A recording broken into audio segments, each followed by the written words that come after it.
അപ്പൊ ഇവിടെ വീട്ടിൽ വന്നപ്പോ കണ്ട ഒരു പ്രത്യേക സാധനമാണ്. അതായത് നിങ്ങൾ കണ്ടിട്ടുണ്ടോ, നെല്ലിക്ക കാന്താരി അങ്ങനെയല്ലേ. അപ്പൊ ഇതൊന്ന് ട്രൈ ചെയ്ത് നോക്കാൻ വിചാരിച്ചു. എന്റെ അമ്മയും പെങ്ങളും പറഞ്ഞത് ഇത് ഭയങ്കര നല്ല സാധനം എന്നാണ്. അതുകൊണ്ട് ഇത് പിടിക്കാതെ അവർ വെച്ചിരിക്കുന്നെ. നമുക്കിതൊന്ന് ട്രൈ ചെയ്ത് നോക്കാം കേട്ടോ. ആദ്യം ഒന്ന് നല്ല രീതിയിൽ ഷേക്ക് ചെയ്യട്ടെ. അപ്പോൾ നമുക്ക് ഇതിലോട്ട് പിടിച്ചു നോക്കാമേ. കണ്ട് ഇതിന്റെ കൺസിസ്റ്റൻസി ഇത് നമ്മൾ വെള്ളത്തിൽ ഡൈലൂട്ട് ചെയ്താണ് പിടിക്കേണ്ട. ഒരളവ് തന്നെ കഴിക്കാമേ.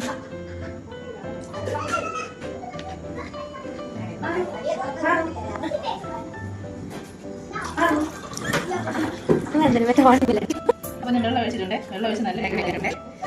അപ്പൊ നമുക്കൊന്ന് പിടിച്ചു നോക്കാം. Cheers guys. ബാക്ക്ഗ്രൗണ്ടിൽ വരുന്ന എന്റെ അമ്മമ്മ ഹസ്ബൻഡിന് ചായ കൊടുത്തു ചോദിക്കുകയാണ്. ചായ ഇട്ടോണ്ടിരിക്കുന്ന അമ്മ. ഓക്കെ ഗൈസ്, നമുക്ക് പിടിക്കാം. ചിയേഴ്സ്. വാവ്, ഫാന്റാസ്റ്റിക്. അപ്പൊ ഈ നെല്ലിക്ക കാന്താരിക്ക് ഒരു പ്രത്യേക ടേസ്റ്റ് ആണ് കേട്ടോ. നമ്മളെ സാധാരണ